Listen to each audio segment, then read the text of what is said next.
Welcome to Manager Tools. Today's topic, feedback from your directs. What to say? Part 2. Here we go.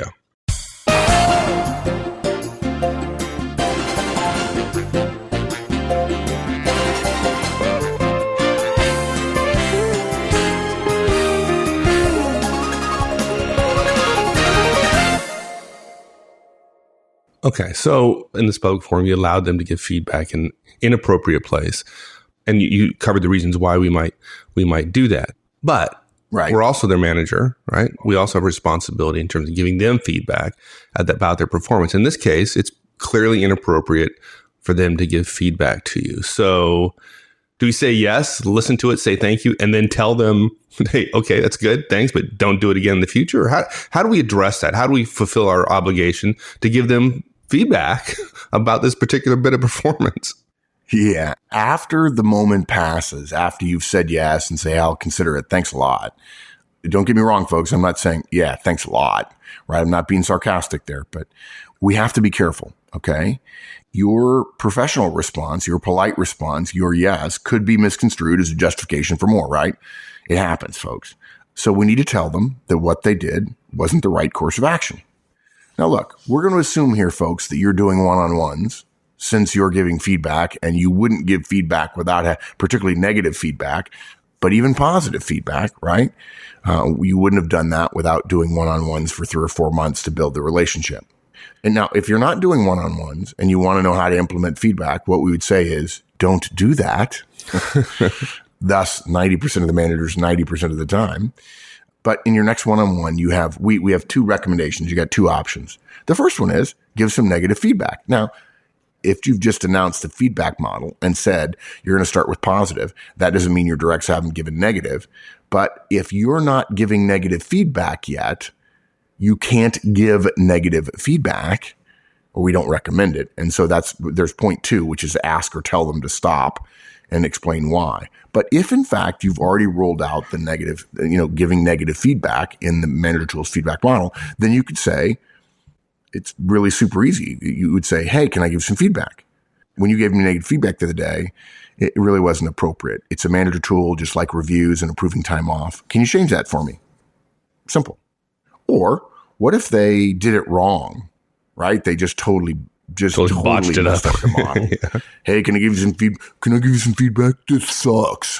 That happens, folks. That happens. Yeah. Can I bop you on the head and call you juvenile? So if they do it wrong, you can say, hey, can I share something with you? When you tried to give me negative feedback last week, you did it way wrong, dude. You didn't cite my behavior. You delivered in a way that came across accusatorily rather than relaxed. And it's not a tool that works with bosses. Can you please give me input not in the model going forward? Or look, suppose they did it right or close to right, but they did it in the wrong form publicly. And you say, hey, can I share a comment with you? When you gave me feedback last week, you did it in front of others, which is a no-no with the model. Would you please not do that going forward? Now, you might say, wait, maybe they'll give me feedback privately. Okay, fine. Give them another bit of feedback and say, hey, can I give you some more feedback? When you give me feedback at all, positive or negative, it's not appropriate. It's a manager tool, not a direct tool. I'm open to suggestions and input, and would you please change that going forward? And I got to tell you something. If you do this and you take time and you're polite about it and you smile and somebody still has issues, then it's their issues and it's not your style. And that doesn't make the feedback model wrong. It just makes them professionally immature. Okay. Second option. What if you haven't rolled out feedback yet? You would ask them or tell them to stop doing it and to tell them why. Now, this one's a bit easier for a lot of people, but it is slightly less effective. The feedback model really does work, and it's worth a little bit of angst that many managers have. And of course, what I think is if you've already rolled out positive and negative feedback, what better way to teach that feedback in the model by using it when they abuse it? What better way to show them that it's a manager tool as opposed to a direct tool? But look, here's what you could say if you haven't rolled out negative feedback. You could say, hey, listen, the other day you gave or tried to give me some negative feedback. It's really not a tool that works upwards from direct to manager. Look, I'm open to suggestions. I'm open to recommendations. And the fact is, I'm responsible for your performance in a way that isn't reciprocal. You're not responsible for my performance. It's my job to give you feedback, and generally not the other way around. It's not to say that I'm not open to recommendations. I am, but form matters, and using the feedback model is the wrong form from you to me. Thanks. That's it. Now, I read something the other day, Mike. I've just been rereading Bruce Tolgan's book, It's Okay to Be the Boss, and it's really good. And he says in there something that I was going to put in one of my weekly notes to all of our individual licensees called Things I Think. And I was going to put in there, Tolgan makes a brilliant point that I've never said before. And I think I've thought it, but I don't know why I didn't scream it from a mountaintop. He said a lot of managers shy away from having tough conversations. And the way he says it is like this. And he's talking about one-on-ones and feedback, but of course, he doesn't have a model for him. He's just talking in general about why managers do and don't do things. And he says one of the problems with management is managers shy away from doing what they're supposed to do. They shy away from having tough conversations that pinch a little bit. And guys, please, I'm not reading. I'm just paraphrasing the way I would describe what I read the other day at the gym, actually.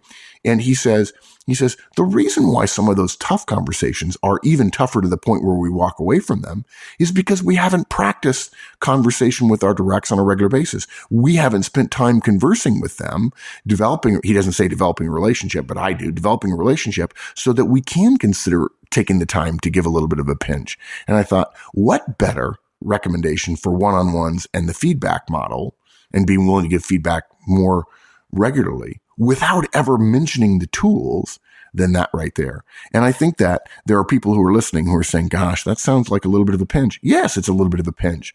And it's only appropriate to have a little bit of a pinch to ask them to stop doing it when they've done something that's not appropriate. Now, you might be saying to yourself, well, they meant well. Guys, I'm telling you, meaning well is not a good solution. It's not. I'm going to say this again. I think I've said this before. I know I've been saying it lately at conferences. If your company puts out a product that you work really hard on and you guys do your very level best, and it's really something you guys are proud of, and you mean well, and you guys look around and go, this really could change the market, and it goes out in the marketplace and nobody buys it, it's not a good product. I mean, maybe it will be in a year or two when the market catches up or whatever. But right now, it's not a good product because the definition of a good product is one that sells well. If your CEO then goes to the marketplace, has a press conference and says, guys, we have a great product here and we mean well. So therefore, you should give us money. He'd be laughed out of the universe. That ain't going to work. Right? You don't get credit for meaning well. So if you say to yourself, well, my direct meant well, and it's okay, or, hey, I mean well, I want the best for them, but I don't want to have a pinchy kind of conversation with them. Guys, that's not your right. You don't get to say, I'm not going to do it because they mean well. Because I'll tell you what will happen. Every other division will meet their deadlines and your division won't because your people mean well, but they keep missing deadlines and so on, or they keep messing up, or they keep going off in the wrong directions. And then you're the one who's going to hang because you haven't done what you said you were going to do as a professional. So don't be afraid to have a little bit of a pinchy conversation. I think I've just invented a new word, by the way, dude, which is pinchy. Pinchy. Yeah, pinchy. Yeah, pinchy. Yeah, pinchy conversation. Yeah. So you've got to do it. It's the right thing to do. And if you've not rolled out negative feedback, you've got to ask them or tell them to stop giving you feedback in the model. Because you're just asking if they mean well and you allow them to continue, it's going to be a sore spot, a spot of contention between you and them going forward. Okay. Now, we joked earlier that, look, if they knew the feedback model, they wouldn't be giving it to you. But that said, they probably don't know it as well as they should, and they're likely to mess it up. And so would you give them feedback right then and there about, negative feedback about messing up the model? Take it from somebody who's ignored his own advice. Don't do what I did, guys. I did. I mean, for probably a year of my life as a teaching tool, whenever anybody said, Mark, can I give you some feedback? I'd say, no, you're not my boss. And I have to tell you, saying no doesn't work. We've already talked about that. And then if I were to say, okay, fine, go ahead, and they totally screwed it up, I say, hey, can I give you some feedback? They think it's just you trumping them after they were trying to trump you, and you have the power, and it really irritates them. It embarrasses them. Look, they may just be taken away with energy about the model. They may just really like it. And they may think, look, they may be grandstanding a little in front of their peers, and then you hammer them in front of their peers, or even if they're not in front of their peers. And look, sadly, unfortunately, my experience is they won't separate that instance of feedback from you giving them feedback in the future. And there'll be a much longer ramp up until they're able to use your feedback to them as a tool that helps them improve.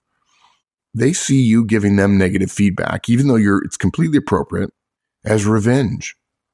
And revenge isn't a good manager tool, so don't do it. Yeah. So this is not a time to channel your inner C and make sure they understand they messed it up. Yeah. Okay. Now, clearly there are times when you can say no. Now, we want to talk specifically about when they're angry, right? If they ask you feedback and it is clear they are angry, you could say yes as a way of trying to send a message that you're willing to hear, you're willing to get input from folks, but it's likely to go south, right? Anger doesn't work terribly well. I changed my tune on this about 15 years ago when I started paying attention to what people were telling us about what do I do when my direct say, hey, can I give some feedback? And it's okay. Go ahead and let them. And I realized there were a lot of different subtypes of directs giving their bosses feedback. And the one that me and many other managers struggled with years ago, when we had an attitude of, I think it's better to say yes and let them do so and talk to them later. The one that we didn't want to support is the anger one. I found that myself and many others who were using the model said, that's a bridge too far for me. I'm not going to tolerate that because it's just wrong. So look, everything we've said above implies that we want to give our directs some leeway, right? It's okay for them to give feedback. I mean, well, it's not okay, but we'll say yes, even though we know that what they're doing is not effective or right. Maybe they mean well, maybe they're making a joke, whatever. No harm intended. Maybe they're just being a bit snarky. Okay, fine. We give them some grace. What we've learned is we don't want to give people grace when they're angry. Look, folks, we've alluded to it, we've said it, and so on. The expression of anger is antithetical to feedback. Feedback is about effective future behavior. Anger is about something that happened in the past. The two things are completely different. Anger is antithetical to professionalism. Expressing anger is antithetical to professionalism. Anger is antithetical to power and to management. We don't have to stand for it any more than they should have to listen to us rage at them. It's beyond the pale. And to continue to our going back to a simple rule, etiquette, by the way, says, and by the way, I recur to etiquette, folks, because it's about professional and polite comportment, and managers generally ought to follow some etiquette. I don't mean the old-fashioned stuff about gloves and who sits and who stands when you're shaking hands and who says what first, although we do have some casts on etiquette because etiquette helps a great deal. I'm just referring to it as a set of rules that make people's interactions effective. And etiquette says you're supposed to maintain your manners in the face of rudeness, even direct rudeness. But etiquette does not say if you are hit, you're supposed to lay down and let the guy kick you as well. If you're hit, different rules apply. And the rule is hit back hard, stand over the fellow after you knock him out, right? So when your direct is attempting to give you angry feedback, folks, that's not feedback. And we recommend you say no and walk away. Now, you can do it with a smile. Look, folks, we've said this before. When you have role power, the amount you use it or you feel that you have to use it is inversely proportional to how well you believe it's perceived. And so when they are giving you angry feedback, what you do is you use your role power very, very slightly. But in fact, it would be the same on their part. If you gave them angry feedback, they'd be entitled to say no. You just duck your head a little bit and smile a little smile of total superiority without being condescending and say, no, thank you, and turn around and walk away. Okay? Turn your back and walk away. And look, give it a little bit of time, and then it'll be time to give them negative feedback and say, hey, can I give you some feedback? When you yell at me and say you want to give me feedback, that's not feedback. Can you not do that in the future? That's it. But you do that separately. Yeah, there's no place for angry feedback because there's no such thing as angry feedback. It's not. They're two separate things. Yeah, good point. Good point. And that's it, dude. So guys, remember, when we talk feedback upwards, we're talking about feedback in the Manager Tools model. We do recommend you say yes, but only as a way to be agreeable and polite, even though what they're doing is not effective or wrong, although wrong is a pretty strong word. Then later, talk to them and tell them why they oughtn't continue doing so. Whatever you do, don't give them immediate negative feedback if they mess it up. It just doesn't work. And look, you get to say no if they're angry. It's just not appropriate. Always remember, a confident manager would be able to laugh a bit at a direct who has received feedback model in the right way and then tries to give it back. It almost always ends poorly. They mess it up. But making that into a mistake of theirs comes across as a power move. So accept it and steer them differently in the days ahead. And your grace under fire will serve you well. Yeah, this seems to me like a perfect cast, a perfect example of remembering your purpose or the outcome, right, relative to your role as a manager. Exactly. In the light of bad things happening, go back to your purpose in terms of encouraging effective performance in the future. And then sometimes letting a wrong thing go a little bit, just for a while, can serve your greater purpose. We love it when people look at the Manager Tools Trinity slide at conferences, and I think it's in many of our documents, many of our licensee documents. I know it is in the Trinity casts. The first word in every part of the Trinity is encourage, and in situations like this, there are things you could do which are not encouraging, and we want to stay away from those whenever possible. Yeah. All right, my friend. Thanks. Thanks, partner. All right, we'll see you. Bye. Thanks, everyone. Hope you enjoyed it. We'll see you next time. In the meantime, have a great one. So long.